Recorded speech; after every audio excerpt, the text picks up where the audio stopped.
Aujourd'hui, j'ai le grand plaisir d'inviter mon ami Stéphane Zagdanski, qui est un grand lecteur de Proust. D'ailleurs, je crois que c'est lui qui m'avait invité à le lire il y a une quinzaine d'années.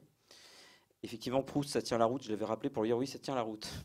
Et il publie en septembre, il a publié un nouveau roman intitulé Chaos brûlant, que je tiens personnellement pour un des livres les plus importants des dernières années, qui a comme prétexte l'affaire DSK, et qui évidemment, à partir de cet épiphénomène, est une lecture du monde dans lequel nous essayons de vivre aujourd'hui. Donc tout à l'heure, il viendra nous donner quelques éléments de son analyse de l'œuvre de Marcel Proust.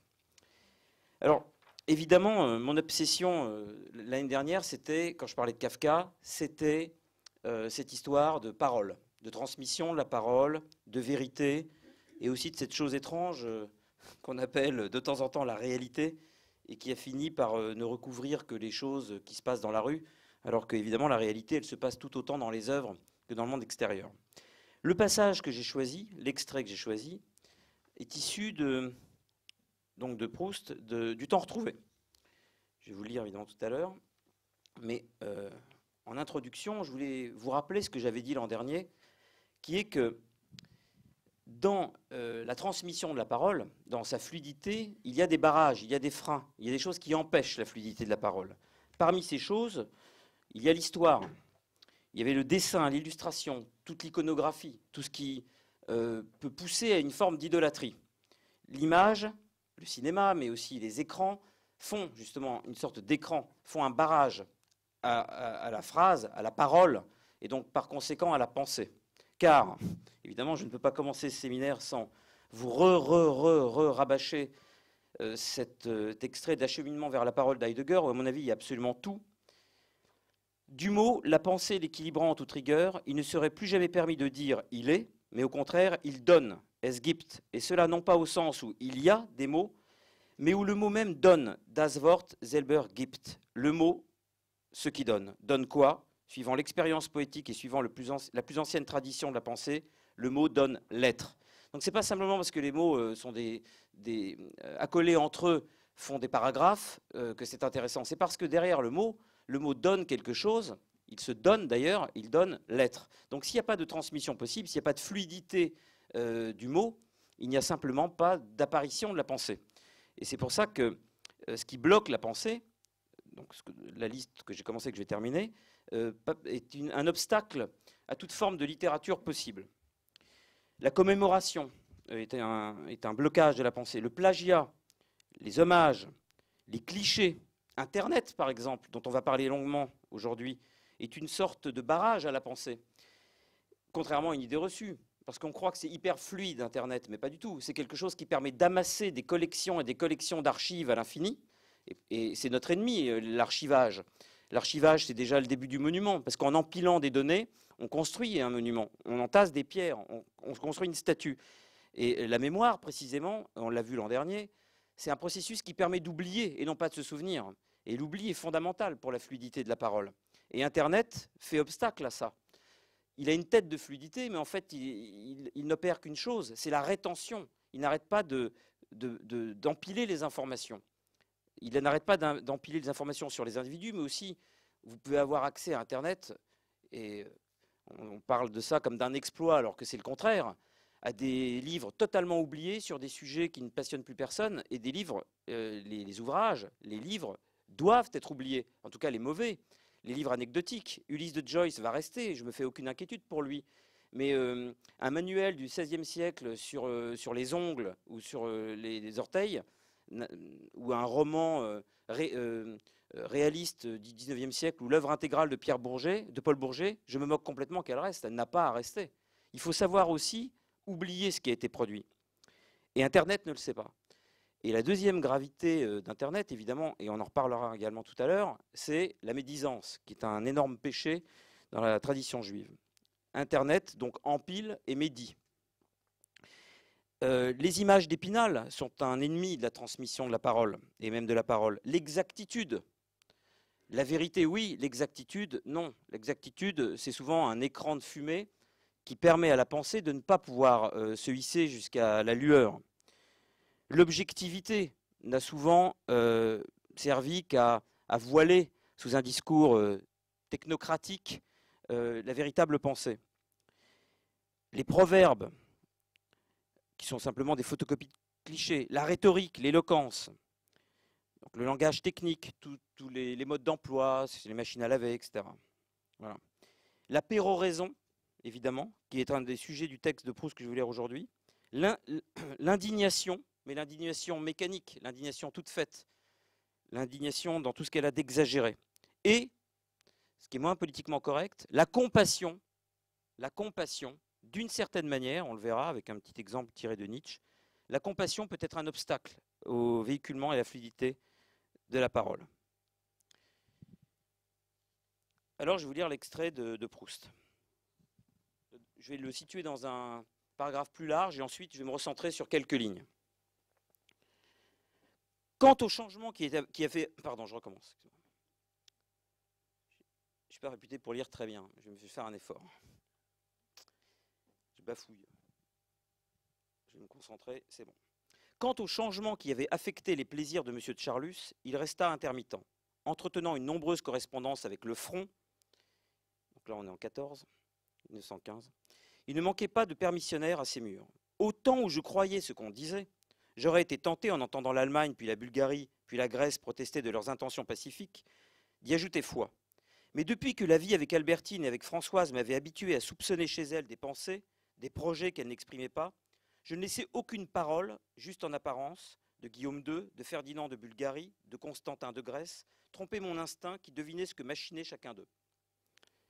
Et sans doute mes querelles avec Françoise, avec Albertine, n'avaient été que des querelles particulières, n'intéressant que la vie de cette petite cellule spirituelle qu'est un être.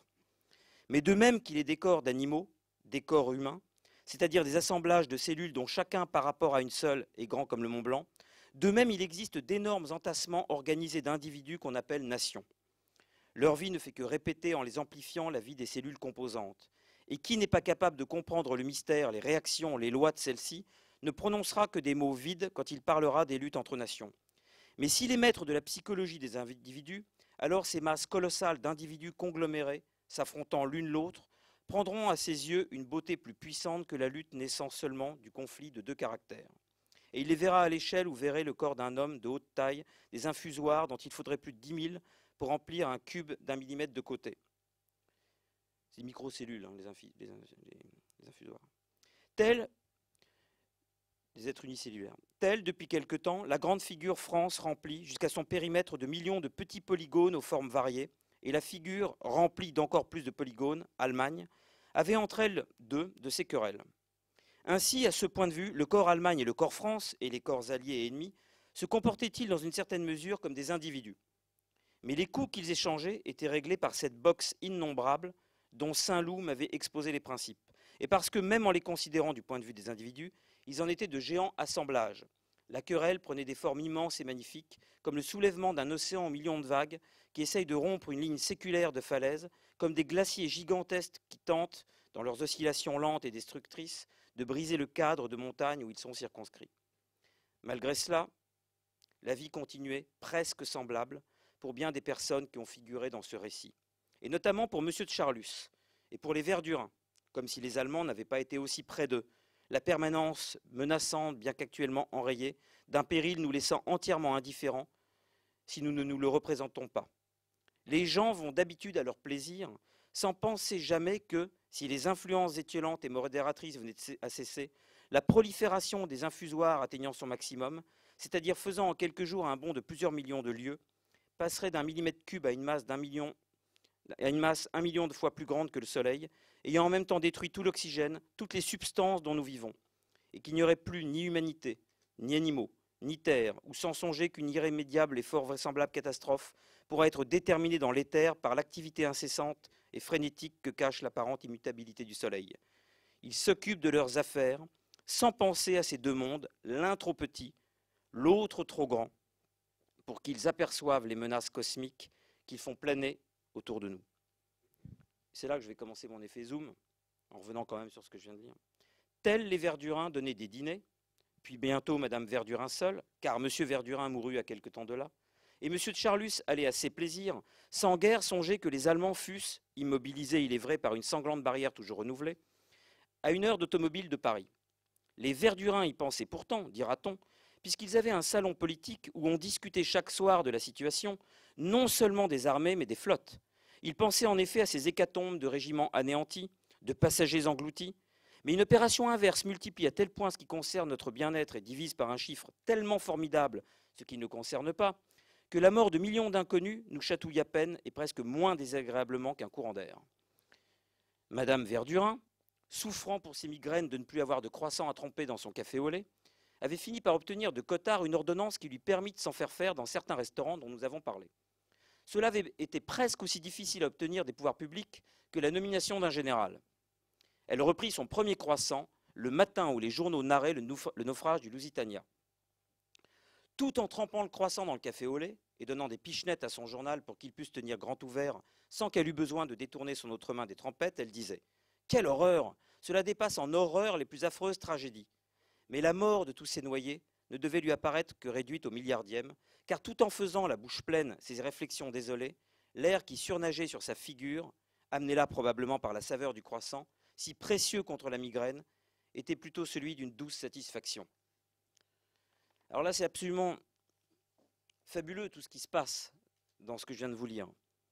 Il y a absolument tout. Il y a absolument tout. Et le sujet, évidemment, là encore, est la parole. La parole est, d'une certaine manière, un autre obstacle qu'on a mal étudié l'an dernier, qui est d'abord l'habitude, le réflexe conditionné, le réflexe d'indignation, mais aussi l'habitude, on va le voir, que Swann a de continuer ses plaisirs, et également cette manière de recevoir la réalité par les journaux, et donc de la commenter, mais de la commenter de manière totalement factice, totalement artificielle. D'abord, je trouve que ce passage annonce évidemment la paranoïa de Céline. Car si on veut bien comprendre la paranoïa de Céline et sa littérature, on voit que l'ennemi numéro 1 de Céline, c'est l'invisible. Et l'invisible, et Proust l'annonce de manière géniale, de manière fabuleuse, l'invisible, il est à la fois microscopique et macroscopique. Céline a fait sa thèse de médecine sur Semmelweis, qui était un obstétricien qui a constaté que lorsqu'on se lavait les mains, et donc on éliminait les microbes, les virus et les miasmes, les femmes connaissaient un taux de mortalité moindre lorsqu'elles accouchaient. Et cette fascination de l'invisible microscopique de Céline, on le retrouve de manière macroscopique dans ses théories du complot, dans sa haine des Juifs, dans la trouille au ventre qu'il a que quelque chose d'invisible se prépare. Et donc cette invisibilité, on la retrouve sous deux formes, microscopique et macroscopique, sous la forme du miasme, sous la forme médicale, clinique, et sous la forme du juif, celui qui menace le corps social, celui qui menace la planète, comme si la planète était un corps vivant. Et il y a des passages de Céline, mais ils sont très très nombreux, où, par une sorte d'effet zoom, Céline parvient à rendre l'humain microscopique ou inversement à rendre le microbe humain, notamment dans l'école des cadavres. Et là, je rebondis là-dessus, parce que Proust ouvre Céline. Ils s'occupent de leurs affaires sans penser à ces deux mondes, l'un trop petit, les miasmes, l'autre trop grand, donc le péril international, la menace, si vous voulez, le péril juif, pour Céline, pour qu'ils s'aperçoivent les menaces cosmiques qu'ils font planer autour de nous. Ça plane. Ce qu'on ne voit pas, par définition, plane. Et Céline a évidemment des successeurs, non pas dans son génie littéraire, mais dans sa paranoïa. À chaque fois, le révisionnisme, ce n'est rien d'autre qu'une théorie du complot où on nous cache des choses, c'est-à-dire que c'est l'invisible qui est aux manettes.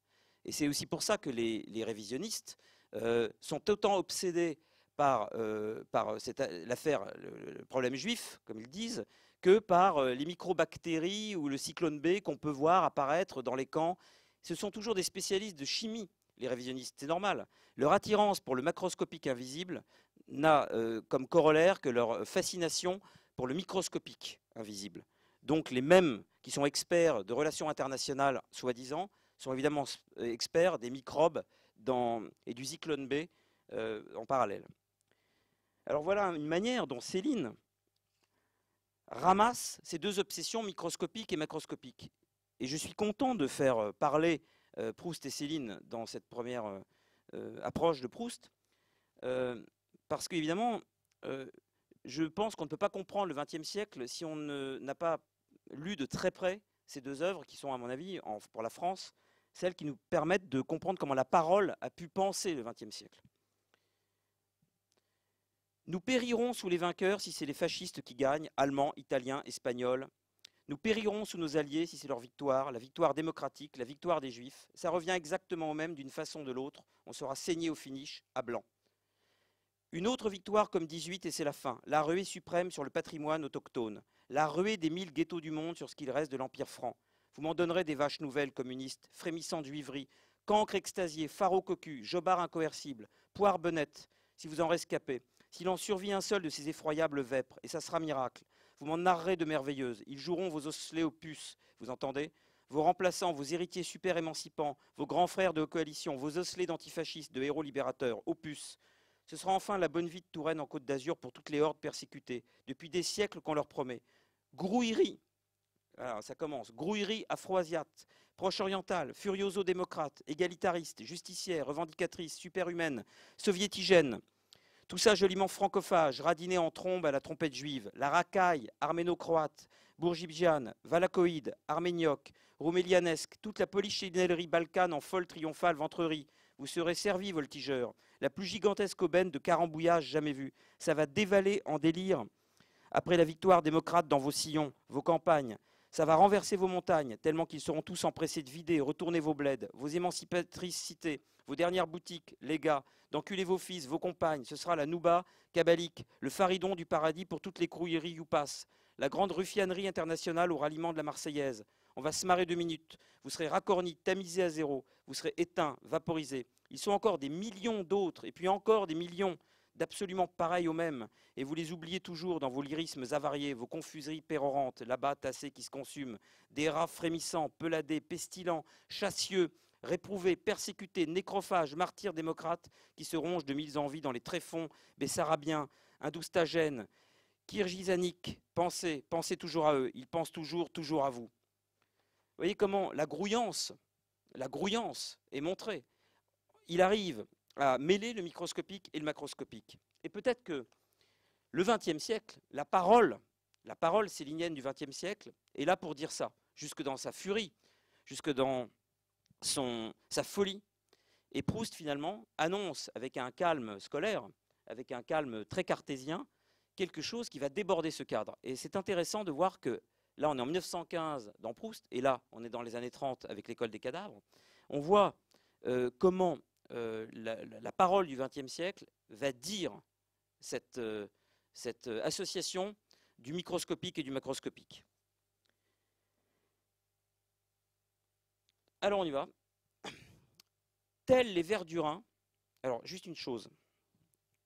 Dans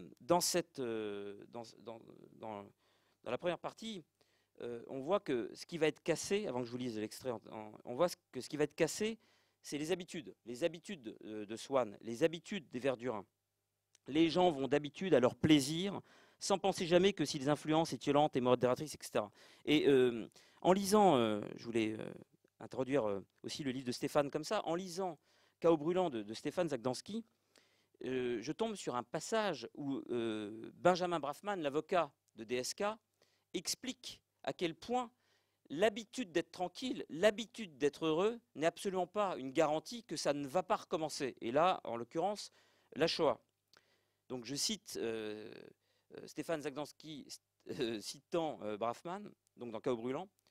Vous pensez que cela ne peut pas à nouveau se produire? Pourquoi? Parce que vous avez de belles vies, que vous viviez une époque civilisée.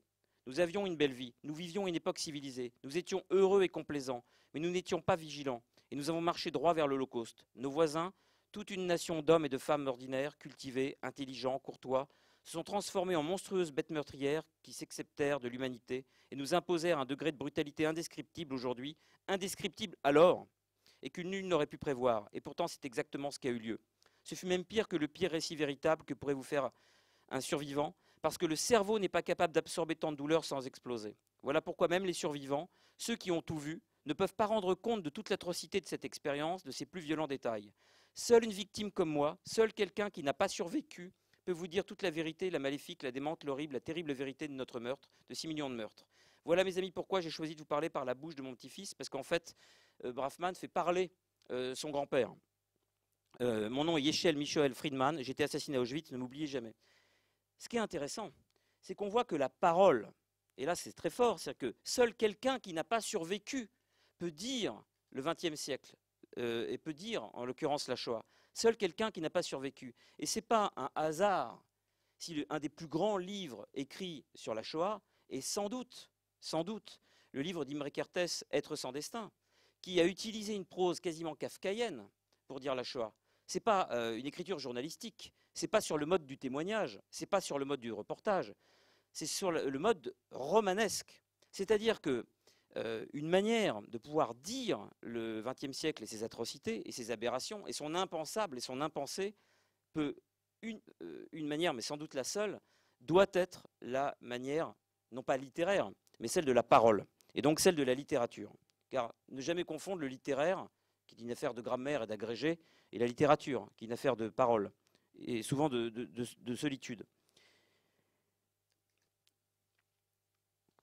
Tels les Verdurin donnaient des dîners, puis bientôt Madame Verdurin seule, car Monsieur Verdurin mourut à quelque temps de là, et Monsieur de Charlus allait à ses plaisirs, sans guère songer que les Allemands fussent, immobilisés et livrés par une sanglante barrière toujours renouvelée, à 1 heure d'automobile de Paris. La première chose qui frappe dans cette phrase, c'est la manière dont, entre parenthèses, Proust nous dit « Puis bientôt Madame Verdurin seule, car Monsieur Verdurin mourut à quelque temps de là ». C'est-à-dire qu'en fait, on apprend la mort de M. Verdurin dans une parenthèse. C'est-à-dire qu'en fait, M. Verdurin n'était qu'une excroissance de sa femme, et sa mort est tout à fait anecdotique, du moment que la vie de sa femme puisse continuer, puisque les Verdurin, finalement, il suffit que l'un des deux membres l'incarne, et les Verdurin peut continuer en tant qu'entité sociale. Et une entité sociale qui a un discours tout fait, finalement, n'a pas besoin que ces deux membres soient réunis. Il suffit qu'un seul le représente. Et finalement, le cliché du salon littéraire pourra continuer. Tels les Verdurin donnaient des dîners, donc les Verdurin continuera sans monsieur. Et d'ailleurs, ça n'a pas l'air vraiment d'affecter sa femme. Avec autre chose qui est fabuleuse, c'est qu'on est en 1915, donc la guerre est à son comble. Et M. Verdurin, on ne précise pas là, dans l'extrait de quelle manière il meurt. Donc sa mort est totalement naturelle. On sent qu'il n'est pas mort au combat, ça c'est clair. Il meurt à quelque temps de là, mais dans la phrase il est dit, il est vrai, alors, sans guère songer que les Allemands fussent immobilisés, il est vrai, par une sanglante barrière toujours renouvelée, à 1 heure d'automobile de Paris. Ce qui est intéressant, c'est de voir que la guerre est décrite ici dans son exactitude, dans sa précision. Et d'ailleurs, sa précision temporelle vaut de précision géographique. C'est-à-dire que les Allemands sont à 1 heure d'automobile de Paris. Cette phrase est géniale, parce qu'en même temps que la guerre est considérée comme aux portes de Paris, elle est donnée dans une imminence technique à 1 heure d'automobile de Paris, c'est-à-dire qu'elle est livrée dans sa technicité. Il n'y a pas de flou, elle est livrée dans une précision, dans une exactitude. À 1 heure de Paris, la mort est possible. Alors que dans ce Paris qui ne va pas au front, dans ce Paris des gens qui sont derrière, qui est le Paris de M. Verdurin et de ses clichés, lui, il est épargné par ce danger, et donc il a pris son temps pour mourir naturellement, sans aucune technicité, dans un flou poétique total, car M. Verdurin mourut à quelque temps de là, mais on a l'impression d'une forme de tranquillité totale. Et surtout, le fait que Proust ne précise pas de quoi, réserve évidemment le côté clinique à la guerre, le côté médical à la guerre, et donne au flou de la mort de M. Verdurin un aspect finalement totalement insouciant et d'une certaine tranquillité. Tels les Verdurin donnaient des dîners. On voit aussi le côté automate là, des dîners qui sont donnés.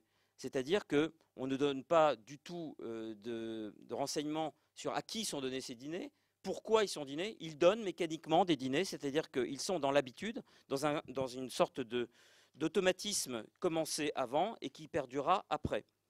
Et on va voir ce qui va se passer, c'est-à-dire que cet automatisme de donner des dîners sans raison, sans finalité, sans cause, sans effet d'ailleurs, sans rien, va installer le côté figé de la pensée et va signifier déjà la mort de la parole. Déjà par cette habitude dont on a parlé tout à l'heure, il y a une sorte d'habitude du dîner donné. Je vais vous citer une phrase de mon maître, Peggy, dans Note conjointe sur M. Descartes. Il y a quelque chose de pire que d'avoir une mauvaise pensée, c'est d'avoir une pensée toute faite. Il y a quelque chose de pire que d'avoir une mauvaise âme et même de se faire une mauvaise âme, c'est d'avoir une âme toute faite. Il y a quelque chose de pire que d'avoir une âme perverse, c'est d'avoir une âme habituée. Et donc là, on est au paradis de l'âme habituée. Il parle d'incroyable manque de prise de la grâce dans un monde habitué.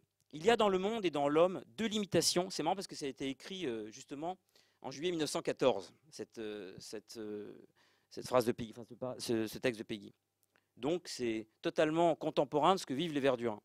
Il y a dans le monde et dans l'homme deux limitations et pour ainsi dire deux manquements de Dieu. Deux limitations de l'action de Dieu. Deux limitations, deux manquements de l'action de la grâce. Ou plutôt, la volonté de Dieu a créé, c'est créer deux limitations et pour ainsi dire deux manquements. L'un est la liberté de l'homme, dans l'ordre de la vie, l'autre est la force de l'habitude, dans l'ordre de l'amortissement et de la mort. C'est bien la mort de la parole à laquelle on va assister. Une parole figée, une parole prise dans la glace, qui est la définition de l'enfer. L'habitude n'est pas seulement une étrangère, qui supplante en nous la raison, et une habile ménagère qui s'installe dans la maison. Elle est une des deux pièces essentielles du mécanisme et de l'articulation de l'homme. Tant que l'homme est inhabitué, tant qu'il est nouveau et spirituellement jeune, la liberté de l'homme s'articule hermétiquement sur la grâce pour la vie éternelle et pour le salut. Le résultat de ce libre jeu exact est le salut et la vie éternelle. L'habitude est celle qui encrasse cette articulation. Tout ce qu'elle prend sur la nouveauté, sur la liberté de l'homme, est pris ainsi sur la grâce et prépare l'amortissement et la mort. Tout cet enduit dont elle recouvre la liberté de l'homme, tout cet enduit de vieillissement empêche de jouer la libre articulation de la liberté sur la grâce, et ainsi il empêche, et d'autant, la grâce de prendre sur la liberté. L'habitude, c'est ce qui encrasse. Ça annonce la rouille, ça annonce la mort. Et donc là, on a affaire à des automates, d'ailleurs, tels les Verdurins.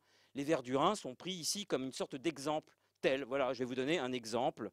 Pour illustrer mon propos, je vais donc prendre un avatar humain de mon propos, des êtres humains, des personnes. D'ailleurs, il dit la vie continue est presque semblable pour bien des personnes qui ont figuré dans ce récit. Donc là, il prend des figures. Il va incarner son propos par des figures. Donc les Verdurins ont valeur d'exemple et d'illustration. Donc ils sont déjà morts. Tels, les Verdurins, le mot tel annonce déjà qu'on va parler de personnages qui sont toujours déjà morts. Donner des dîners, donc aveugles, puis bientôt Madame Verdurin seule, pas Madame Verdurin veuve, hein, Madame Verdurin seule, car son mari est mort, donc elle continue comme une bille qui a été lancée sur un plan incliné. Il y avait deux billes avant, il n'y en a plus qu'une, il n'y a aucune raison pour que la première bille ne roule pas, sous prétexte que la première n'est plus là. Donc la bille roule. Et M. de Charlus allait à ses plaisirs, pronom possessif, il allait à ses plaisirs, il va, quoi. C'est-à-dire que d'un côté, vous avez la guerre qui est annoncée comme quelque chose d'immobile aux abords de Paris. La guerre est quelque chose qui est dans la rétention, qui est immobile. Et en revanche, et c'est ça qui est génialissime dans ce passage de Proust, c'est que la mobilité, l'immobilité, elle est du côté de la guerre, alors qu'on a l'impression que ça va être le contraire, que la guerre, ça va être le lieu de la mobilité absolue. Non, la mobilité, elle est du côté de Charlus, qui va à ses plaisirs, qui se balade finalement. Il allait à ses plaisirs, il y a une idée de mouvement là-dedans. Et la guerre, elle est figée, précise, à un lieu donné. Elle est comme enlisée dans un bloc. Et donc la mobilité, elle est du côté de Charlus et de ses plaisirs. Alors ces plaisirs sont pluriels, ce qui rajoute une sorte de mobilité, c'est une sorte de mobilité au carré ou au cube. Il en a plusieurs, donc il va aller à plusieurs plaisirs, donc à plusieurs endroits, donc c'est une mobilité absolue, totale, une liberté. Sans guerre, songez que les Allemands fussent... Là, je ne peux pas m'empêcher, sans faire du lacanisme, sans guerre, songez, c'est quand même étonnant, dans un passage qui ne parle que de la guerre, qu'on est là, Charlus, sans guerre, songez, on peut évidemment penser à un jeu de mots. Je me fiche complètement de savoir si ce jeu de mots est conscient ou pas, ce n'est pas le propos. On ne va pas rentrer ici dans le débat, est-ce que l'auteur a voulu dire que ça? C'est un débat qui ne concerne que les lycéens qui passent le bac français. Mais au-delà, on fait ce qu'on veut. Donc, sans guerre, évidemment, sans guerre, songez. C'est-à-dire que là, évidemment, Charlus, il est sans guerre. G-U-E-2-R-E. il est évidemment sans guerre, donc il est mobile dans son sans guerre. Sans guerre songer, vous voyez d'ailleurs que là, le domaine du songe est très étonnant et très fort. Il est dans ses songes. C'est-à-dire que d'un côté, on a la guerre clinique et millimétrée et chronométrée qui est là, techniquement installée, et de l'autre, on a le domaine du flou, du songe. Certains donnent des dîners, on ne sait pas à qui, à des ectoplasmes, sans raison, et Charlus, lui, il est dans un songe, sans guerre, songer. S'il pense à la guerre, il n'y pensera pas, il y songera peut-être, et encore, c'est absolument pas dit. Que les Allemands fussent immobilisés, il est vrai. Le « il est vrai » est très important, parce qu'on parlait des songes de Charlus ou des non-songes de Charlus, mais le « il est vrai », qui paraît incident, qui paraît juste un petit détail, qui paraît presque du bavardage, mais ça n'en est évidemment pas. Il n'y a pas une virgule dans Proust qui soit du bavardage. Il pensait, immobilisé, il est vrai, par une sanglante barrière toujours renouvelée. Le « il est vrai » est important, c'est-à-dire que la vérité, elle est quand même là. Il est vrai. Mais le « il est vrai » du langage mondain, il est vrai que, est quelque chose qui ne se voit plus. Or pourtant, là, il faut faire un effet zoom sur la vérité est que, tandis que l'un est dans le faux ou dans le songe, la vérité vraie, technique, c'est que les Allemands, eux, sont vraiment aux portes de Paris. Il est vrai. Ce « il est vrai » incident, ce « il est vrai » évasif, ne l'est pas du tout ici. Le « il est vrai » est détourné de sa fonction pour parler en fait de quelque chose, car « il est vrai » est un cliché, c'est un tic de langage, c'est comme quand on dit « tout à fait » au lieu de dire « oui ». Il est vrai. Là, non. C'est comme si dans l'expression « tout à fait », on voulait vraiment dire « tout à fait », ce que plus personne n'entend. Là, « il est vrai », il faut vraiment entendre « il est vrai que les Allemands ». C'est la vérité. Une vérité qu'on ne voit pas, à laquelle on ne songe pas. Par une sanglante barrière toujours renouvelée. Fabuleux. C'est-à-dire que c'est complètement déshumanisé. La sanglante barrière toujours renouvelée, on voit très bien que c'est comme si les êtres humains qui meurent à la guerre, ceux qui font la guerre, ceux qui en subissent les conséquences au prix de leur vie, finalement sont complètement occultés. C'est une barrière mécanique qui se met en branle tel un automate, comme une fonction naturelle pour préserver la vie des planqués. Les planqués, en tout cas ceux qui sont à l'arrière, ceux qui ne sont pas au front. Et ce qui est fabuleux, c'est qu'on a l'impression que c'est une sorte de... que cette barrière se déclenche d'elle-même dans la gratuité successive des vies qui ne comptent pour rien et qui viennent tranquillement protéger ceux qui n'y songent même pas. J'adore ça, c'est fabuleux.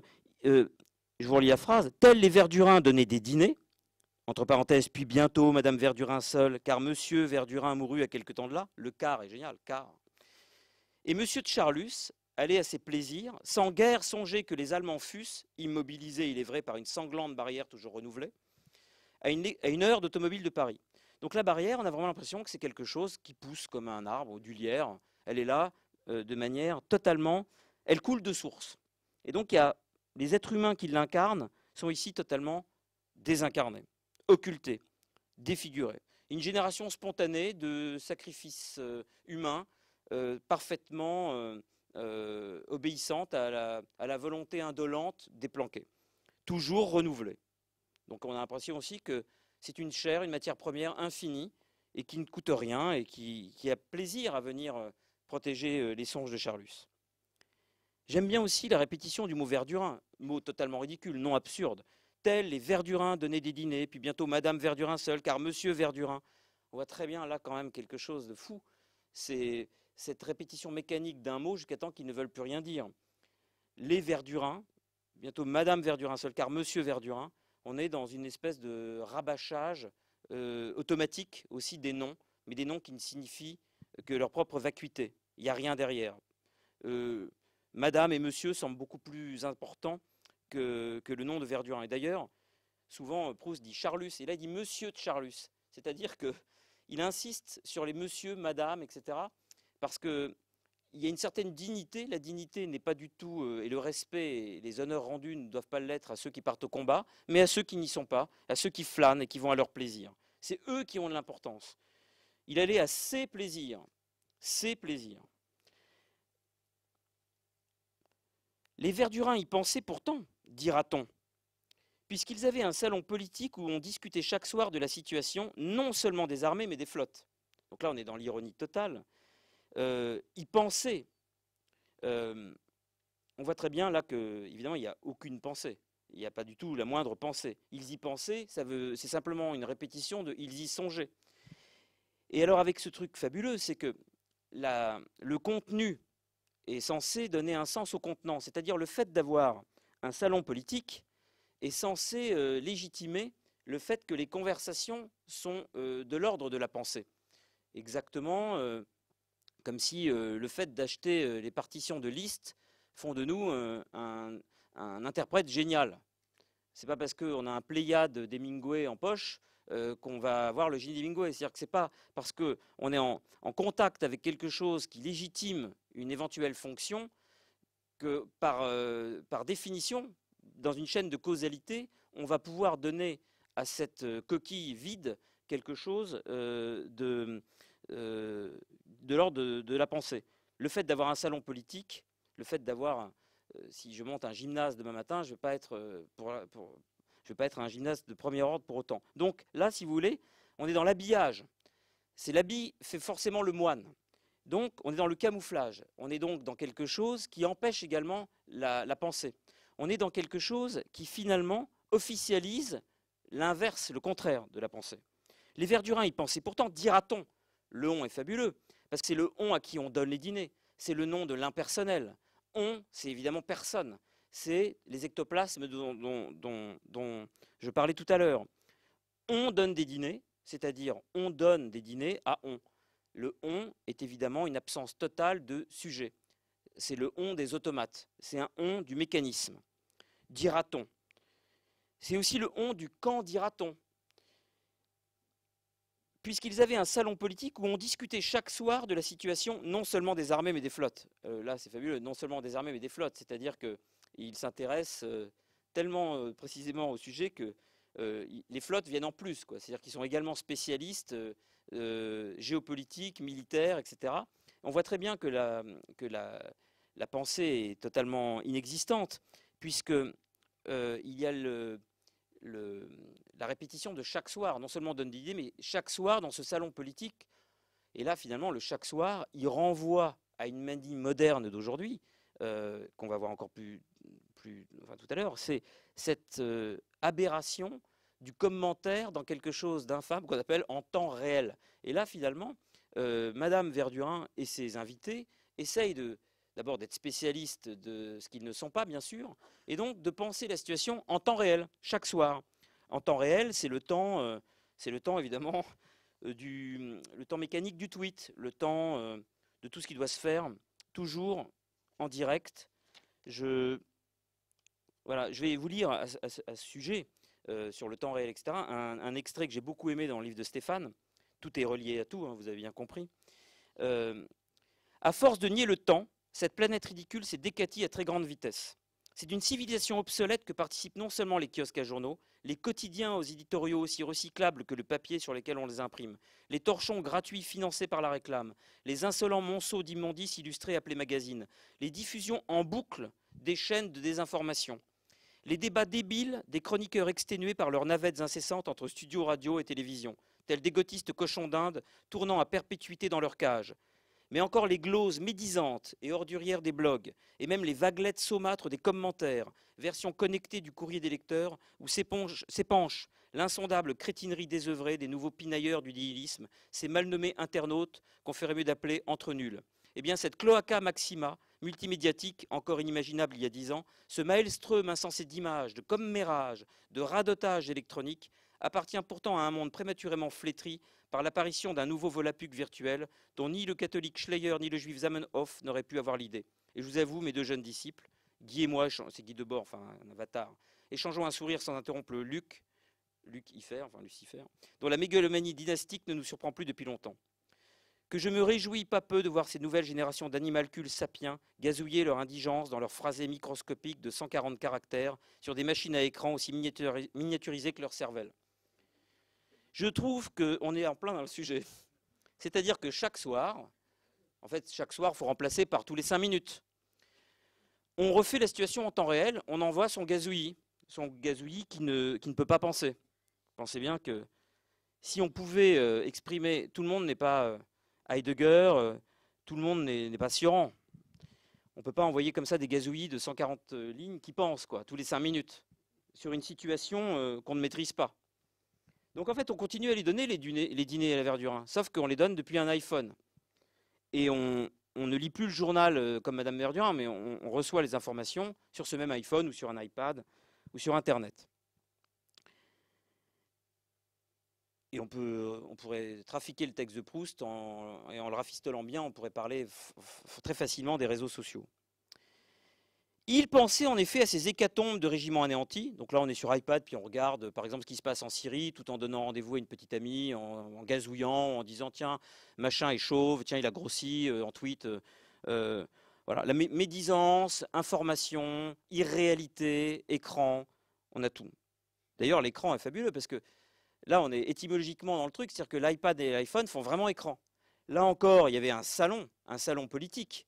Il y avait, comme seul écran, il y avait la crétinerie. Maintenant, il y a vraiment l'écran physique, on le voit. Il pensait en effet à ces hécatombes de régiments anéantis, on peut penser à la Syrie actuelle, de passagers engloutis, mais une opération inverse multiplie à tel point ce qui concerne notre bien-être et divise par un chiffre tellement formidable ce qui ne le concerne pas, que la mort de millions d'inconnus nous chatouille à peine et presque moins désagréablement qu'un courant d'air. C'est-à-dire qu'au même moment où sur votre iPad, vous voyez qu'il y a 30, je sais pas, il y a eu 300 morts en Syrie hier, mais que sur un morceau du même écran, vous voyez que le nouvel iPhone va sortir, la joie que vous inspire la sortie imminente du nouvel iPhone abolit et divise par 1 milliard, évidemment, la petite horreur que vous venez de lire sur la Syrie qui est déjà immédiatement oubliée. Madame Verdurin, souffrant pour ses migraines, de ne plus avoir de croissant à tremper dans son café au lait, avait fini par obtenir de Cottard une ordonnance qui lui permit de s'en faire dans certains restaurants dont nous avons parlé. Alors ça, c'est génial, parce que d'abord, il y a la vision du croissant qu'on trempe, et elle apprend, Madame Verdurin, que le Lusitania, qui est un paquebot, alors pour le coup, je suis allé voir sur Internet, torpillé par les Allemands le 7 mai 1915. C'est-à-dire que le croissant qu'on trempe dans le café au lait est déjà une image microscopique, ce dont je parlais tout à l'heure, d'un événement macroscopique qui est le bateau qui coule. C'est-à-dire que le croissant s'incline exactement comme s'inclinerait le Titanic coulant dans l'eau, quoi. On voit vraiment la même oblicité, enfin c'est le même geste en fait.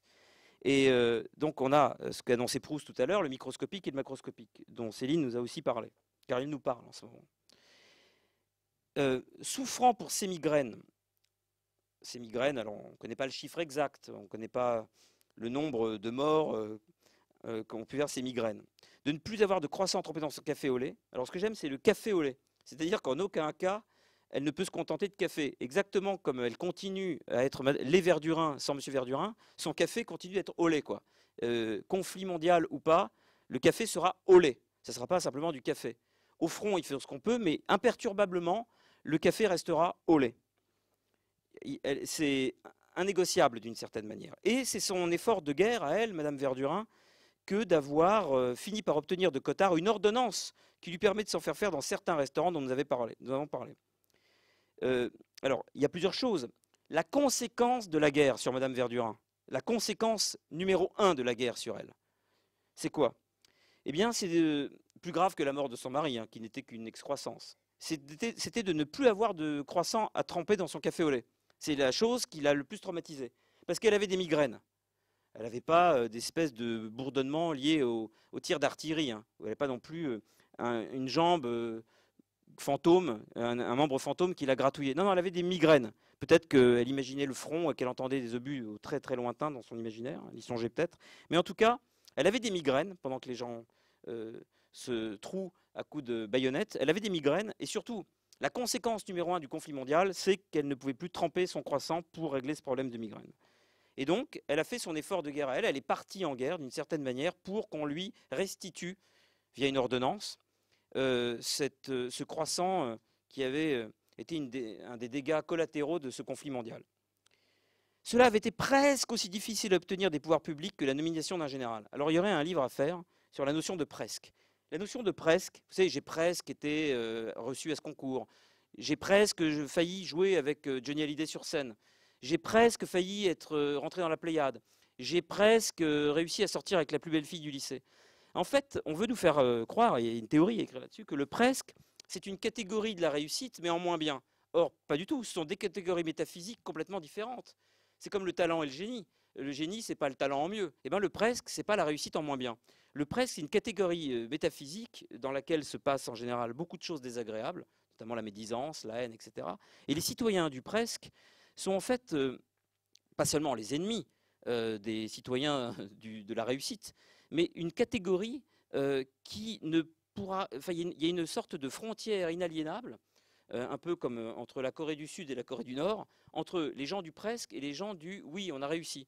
Le presque n'est pas du tout quelque chose qu'il faut considérer comme un processus qui, en se continuant, aurait abouti à quelque chose.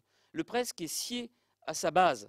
C'est-à-dire que le presque a sa propre philosophie et il a quasiment son propre échec en lui-même, mais plutôt que d'être flamboyant dans l'échec, il est médisant dans ce même échec. C'est-à-dire que le presque est finalement l'ennemi de toute forme d'art et de pensée et toute forme d'accomplissement possible. Le presque est celui qui n'a pas réussi à penser, mais il a bien fallu qu'il dise et qu'il parle pour essayer d'arriver à penser. Donc dans le presque, il y a une incompatibilité totale avec la pensée. Le presque est incapable de révéler l'être, le presque est incapable de dire. C'est celui qui n'a pas été autorisé ou capable d'aboutir à, de rendre gorge. Es gibt, le presque n'a pas, il y a es, mais il n'y a pas gibt. Il y a peut-être essiste, il est quelque chose, mais il n'a pas donné. Il n'a pas réussi à se sortir de lui-même pour être autre chose que lui-même. Donc il est resté bloqué dans un processus qui a toujours déjà été atrophié dès le départ. Ce n'est pas du tout quelqu'un, dans la littérature en tout cas, ça n'a aucun sens que d'avoir presque fait un bon livre ou d'avoir presque réussi à dire quelque chose.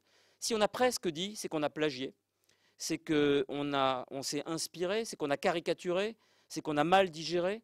Mais dans le presque, il ne faut pas imaginer que c'est de la pensée qui n'a pas abouti. C'est une pensée qui est atrophiée dès le départ. On veut nous faire croire que le presque est situé à la sortie, alors qu'il est situé à l'entrée. Donc, par une espèce d'aberration optique, le presque veut nous faire croire qu'il est quasiment à égalité avec le non presque. Mais c'est faux. Le presque a toujours été déjà un presque de naissance. Il est vraiment né, mais il a presque vécu. Et il n'a rien dit. Avoir presque pensé, avoir presque dit quelque chose, c'est n'avoir non seulement rien dit, mais c'est pire que ça, c'est d'avoir apporté du bruit. Avec le silence, on n'est pas dans le presque, on est dans quelque chose d'absolu et de totalement abouti. Dans le presque, on n'a finalement que les gazouillis, si vous voulez. Les tweets, c'est presque du suran, mais ça n'en est quand même pas. Ça en a la forme, ça en a la longueur, mais ça n'a pas la densité. Je dis suran, j'aime pas suran, mais parmi vous, il y en a peut-être qui l'aiment, donc il est tout à fait respectable, mais je n'ai pas pu le lire, j'arrive pas. En fait, c'est l'inventeur des Twitter, peut-être, des tweets. Enfin, c'est pas... Bref. Imaginez un autre cardinal de Ray, c'est mieux. Donc cela avait été presque aussi difficile à obtenir des pouvoirs publics que l'administration d'un général.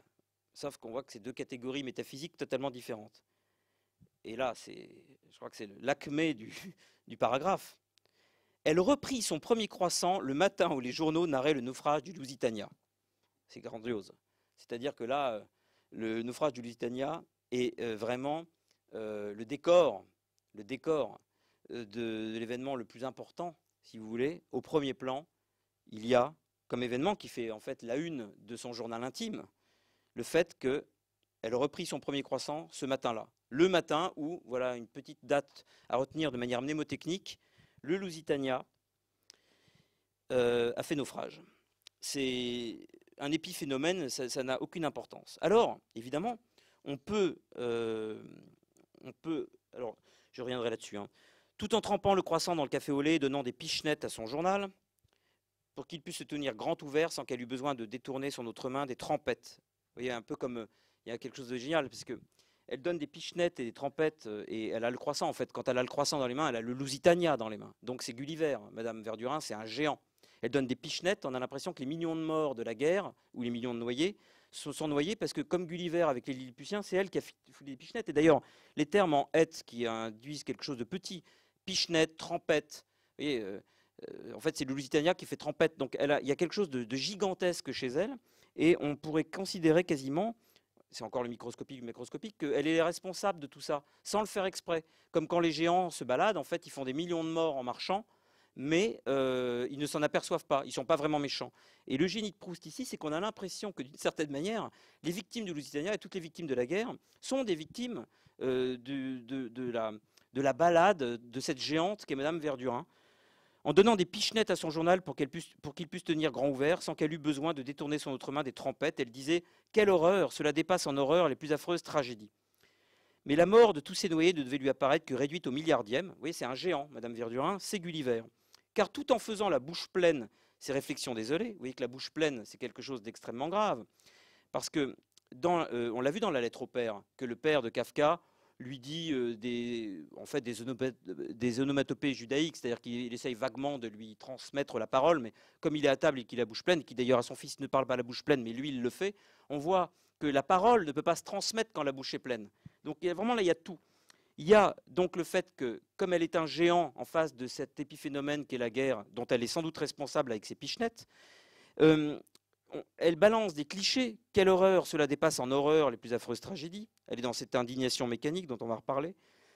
Et tous ces noyés ne lui apparaissent que réduits au milliardième, car tout en faisant la bouche pleine, ces réflexions désolées, réflexions, on voit bien que c'est de l'ironie totale, l'air qui surnageait sur sa figure c'est quelque chose de figé, amené là probablement par la saveur du croissant, si précieux contre la migraine, était plutôt celui d'une douce satisfaction. Alors, je vais vous lire un passage de Gombrowicz. Il dit « Aujourd'hui, pour nous, tragédie et grandeur, tragédie et profondeur, tragédie et vérité sont devenus synonymes. Ce qui veut dire que nous ne savons plus être grands, profonds ni authentiques autrement que sur le mode tragique. » C'est vrai aussi que le mode tragique est une sorte de forme de blocage et de barrage à la parole.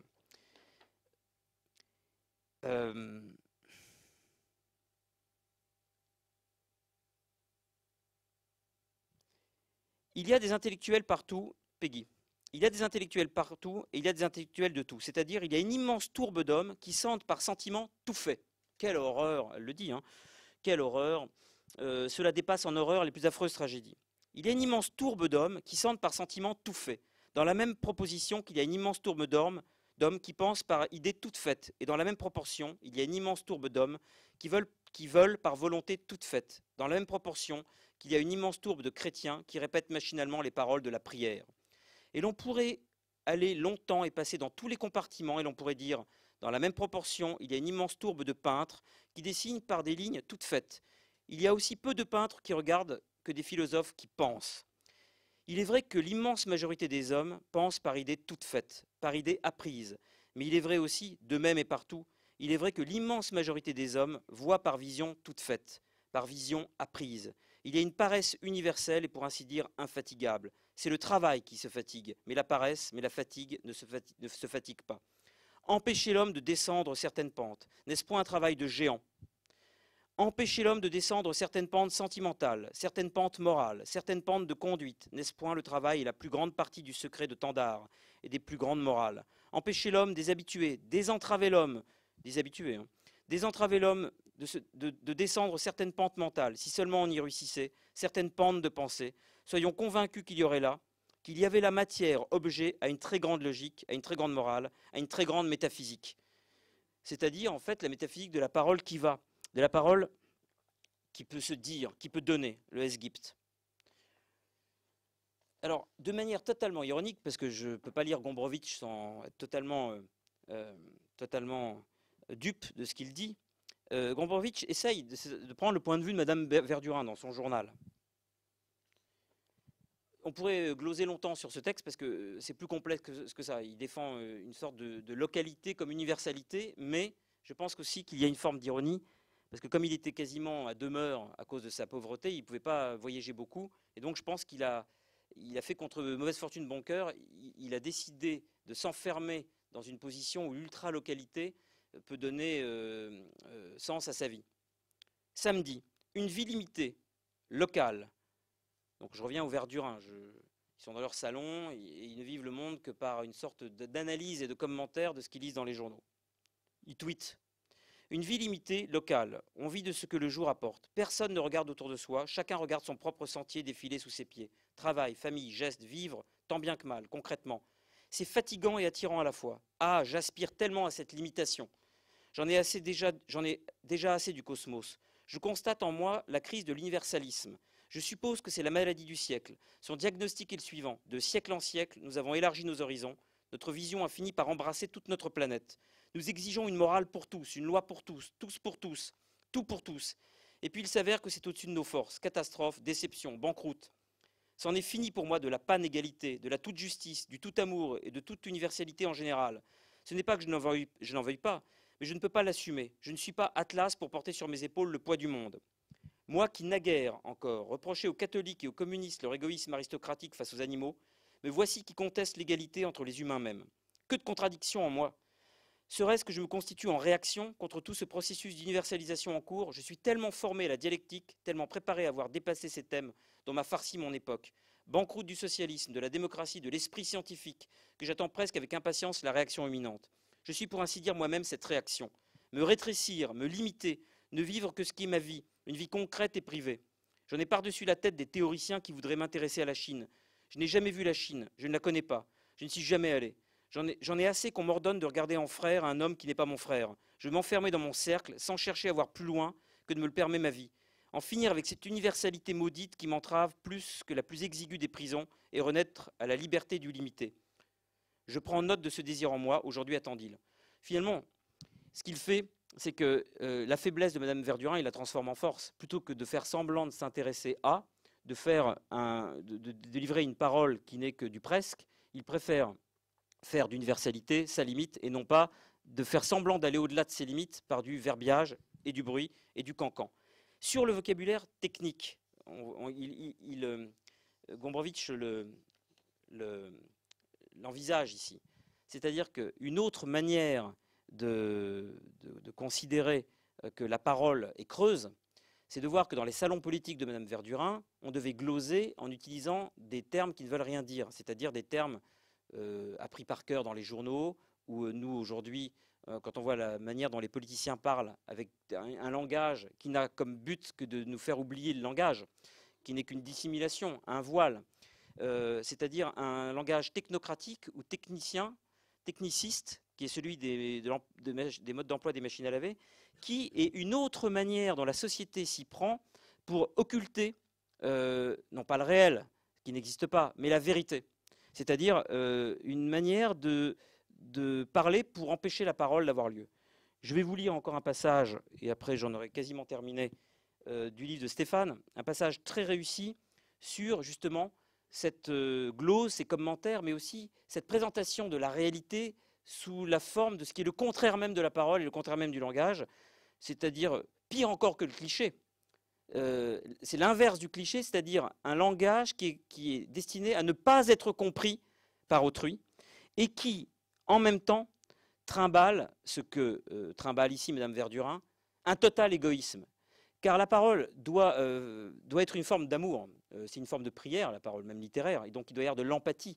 Et derrière la technicité du langage, il y a un égoïsme effarant, glacial, froid, d'une neutralité infinie, qui non seulement empêche de dire, empêche de donner. Vous voyez que le langage es gibt, la parole, il y a un don. Eh bien, celui qui ne peut pas parler, qui ne peut pas donner, der nicht geben kann, eh bien, celui-là est forcément un égoïste.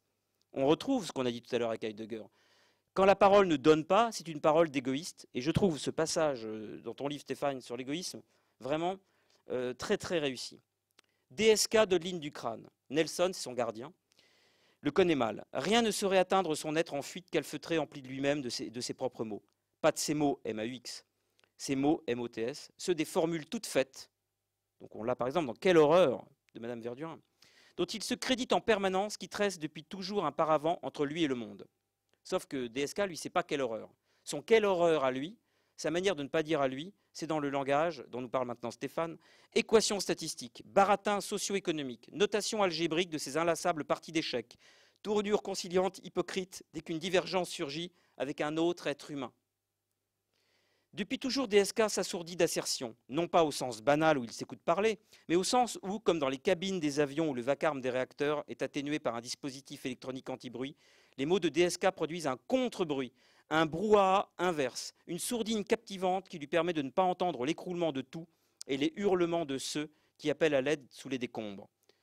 En 1982, près de 30 ans avant d'écouter sans les entendre les tragiques récits de Nelson, DSK participait à son premier débat télévisé. Il venait de publier un essai consacré à l'endettement des ménages. Il n'était alors qu'un professeur d'économie à l'université de Nanterre, avec d'épais cheveux noirs, une barbe bien taillée trouée de 2 cercles glabres sous les commissures et de grosses lunettes à monture transparente qui lui conféraient un air d'espion oriental camouflé sous des attributs postiches de farce et attrape. C'est une émission qui s'appelle Aujourd'hui Madame. Prémonitoirement entouré de femmes, c'était une émission réservée aux ménagères diffusée l'après-midi, il s'était déjà révélé maladivement insensible au malheur. Une téléspectatrice invitée au débat on est plein dans Verdurin, vous voyez qu'on est vraiment, oh quelle horreur. Une téléspectatrice invitée au débat venait d'évoquer longuement ses difficultés financières, la suffocation des dettes accumulées sur son modeste ménage, les crédits bloqués, les liquidations de biens, la voiture neuve non encore remboursée reprise par les huissiers, la perte de sa maison puis de son emploi, la vie en caravane avec son mari et ses enfants, les proches qui se détournent, l'humiliante spirale de misère moisie dans laquelle sombrent tant de petites gens. Durant tout le témoignage, donc là ça verdurine, vous allez voir, ça va verduriner, durant tout le témoignage de cette femme, DSK se tortilla ostensiblement sur son fauteuil, il plante en fait son croissant dans le café au lait, il donne des pichenettes, comme s'il s'était assis par mégarde sur un décombre venu d'Agadir, qui lui serait rentré inconfortablement dans une fesse, parce qu'il avait échappé à une catastrophe à Agadir. Quand on lui passa la parole, ironiquement intitulée Parole par Stéphane, il prit un sourire forcé, exactement la même grimace des paupières qu'il allait arborer des décennies plus tard, au sommet de sa carrière, face à chaque journaliste lui demandant s'il comptait se présenter à la présidentielle en 2012. Un rictus de traître d'opérette, portant ses pires arrière-pensées en bandoulière. Il commença par badigeonner de démagogie les propos de la pauvre femme. C'est vrai que l'histoire que madame vient de nous raconter est tout à fait dramatique. C'est donc on est exactement dans quelle horreur, cela dépasse en horreur les plus affreuses tragédies. On peut intervertir, Cela dit, le tonus qu'elle semble manifester fait espérer qu'assez rapidement elle puisse arriver à s'en sortir. J'ai l'impression que finalement, contrairement à ce que vous disiez il y a 30 secondes, vous prenez ça assez bien. Stéphane n'invente pas, c'est vraiment DSK qui a dit ça dans une émission de télé. Intrinsèquement égoïste, telle la duchesse de Guermantes à qui Swann annonce sa mort prochaine, mais Stéphane aurait très bien pu dire telle Madame Verdurin lisant une phrase du Lusitania. Encore que là, ce soit plus fort parce que la mort de Swann, c'est juste un décor dans la vie de Guermantes, qui est solipsiste à degré. DSK aussi pensait que la meilleure manière de résoudre les conflits était de les nier. Prenant tout à la légère, il ne semblait pas même comprendre qu'il existait autre chose au monde que sa légèreté imbécile et sa fausse science insensible. Souriant à la dame au bord du gouffre, il continuait de professer ses truismes tarés. Le problème qui est en cause, ce n'est pas de vivre avec des dettes, c'est de ne pas pouvoir rembourser les dettes. Autant affirmer que les problèmes d'argent n'en sont pas et qu'il n'y a que des problèmes de manque d'argent. Était-ce du cynisme? Pas réellement. C'était là encore une fuite vers le jouir.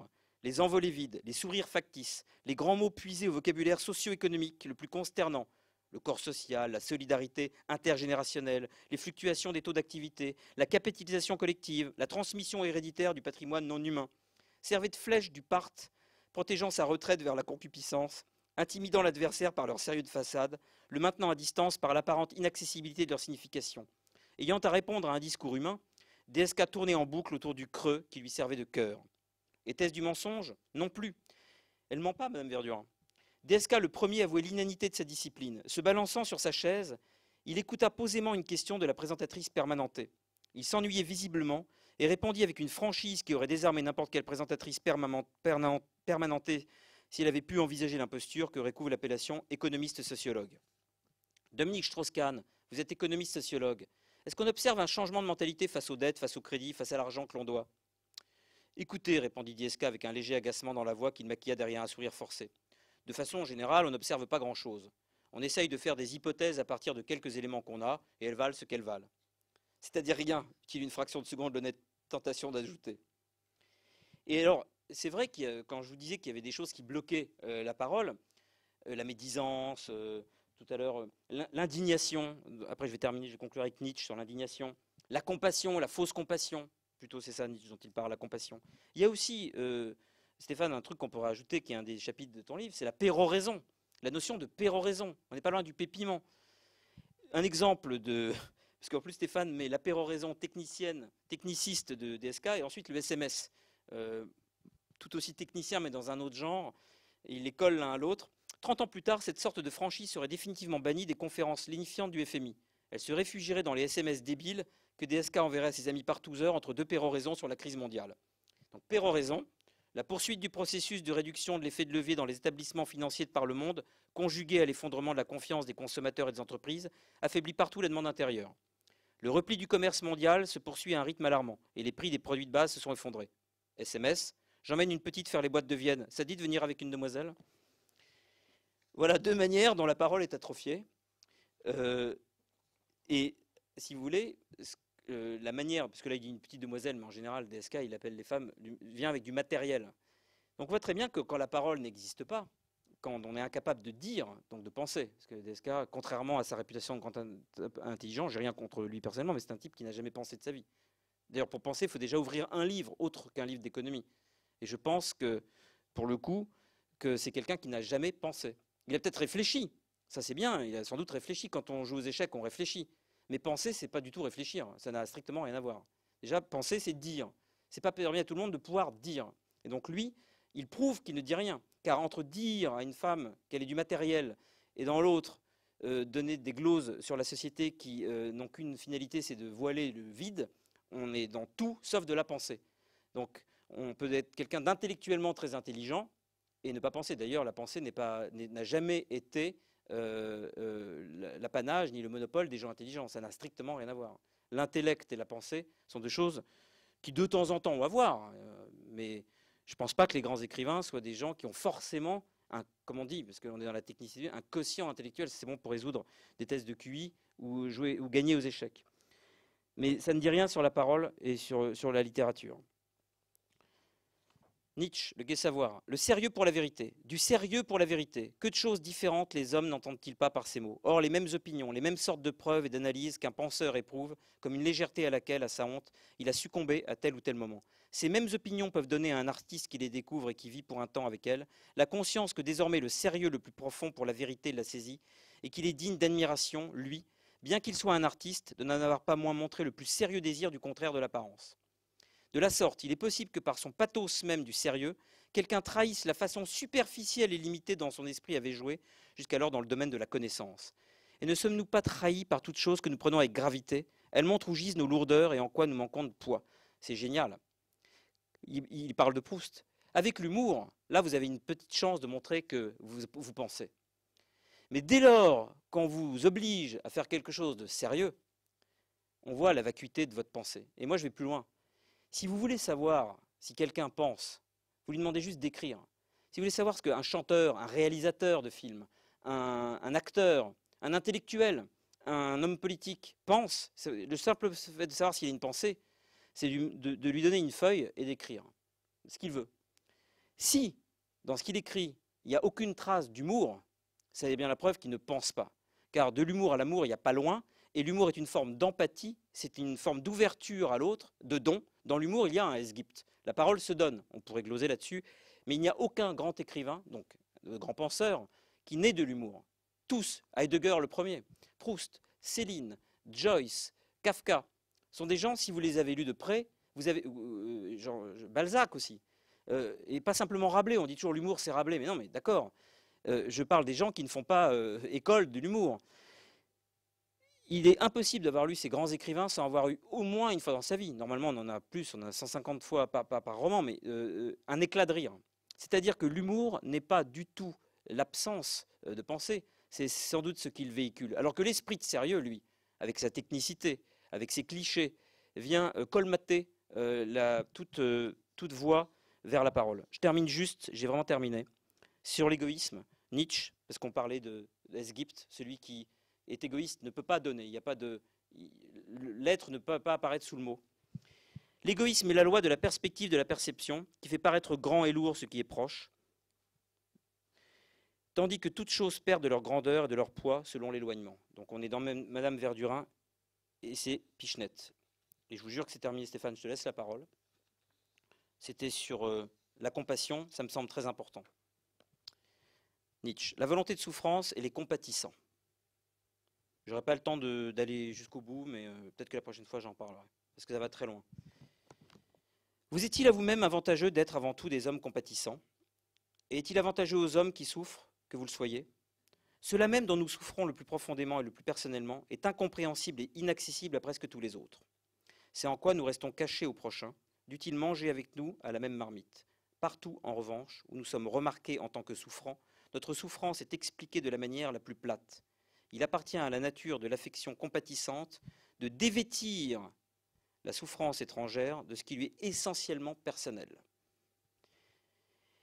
Il y a je ne sais quoi de révoltant dans la désinvolture intellectuelle, oh quelle horreur, avec laquelle le compatissant se plaît à jouer le rôle du destin.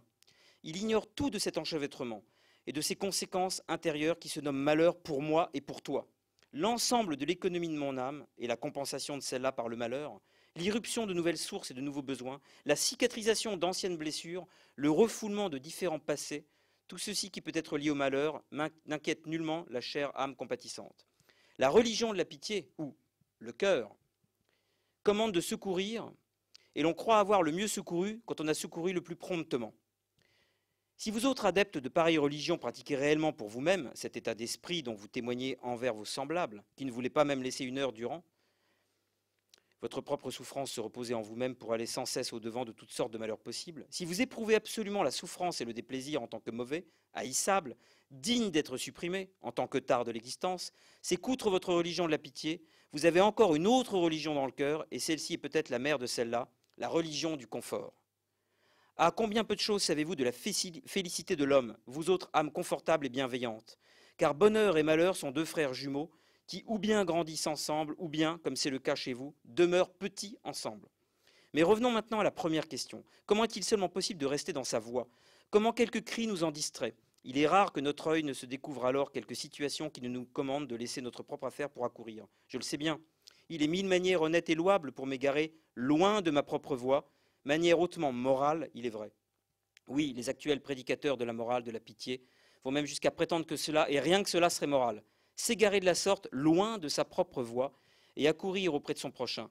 Je le sais aussi, avec non moins de certitude. Je n'ai qu'à considérer une réelle misère et me voilà perdu. Et si un ami souffrant me disait, voici, je vais bientôt mourir, fais-moi donc la promesse de mourir avec moi, les Verdurins, je lui promettrai tout de même que la vue de ce petit peuple de montagnards, combattant pour sa liberté, m'amènerait à lui prêter main forte et à lui offrir ma vie, pour ne choisir ici que quelques mauvais exemples de bonnes raisons. Oui, tous ces êtres éveillant la pitié et appelant au secours exercent même une secrète séduction. Notre propre voie est en effet une cause trop dure et exigeante et trop éloignée de l'amour et de la reconnaissance d'autrui. Nous ne nous en évadons pas sans quelque soulagement, ainsi que notre conscience la plus personnelle, et cherchons refuge auprès de la conscience des autres, au sein de l'agréable temple de la religion de la pitié.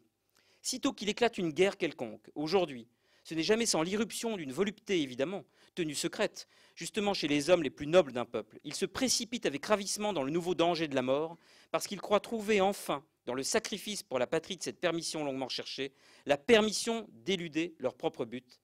La guerre leur offre un détour pour parvenir au suicide, mais un détour avec bonne conscience. Et s'il s'agit de taire ici certaines choses, je ne tairai pourtant pas ma propre morale qui me dit « vis caché, afin que tu puisses vivre pour toi. Vis dans l'ignorance de ce qui semble le plus important à ton siècle. Mais entre aujourd'hui et toi-même au moins l'épaisseur de 3 siècles. Que les cris d'aujourd'hui, que le vacarme des guerres et des révolutions ne soient pour toi qu'un murmure. Toi aussi tu voudras secourir, mais ne secourir que ceux-là dont tu comprends entièrement la détresse. Parce qu'avec toi ils ont une souffrance et une espérance, tes amis, et ne les secourir qu'à la manière dont tu te secours toi-même. Je les rendrai plus courageux, plus endurants, plus simples, plus joyeux. Je leur enseignerai ce que maintenant si peu de gens comprennent, ce que ces prédicateurs de la solidarité compatissante comprennent le moins, la solidarité dans la joie. Merci.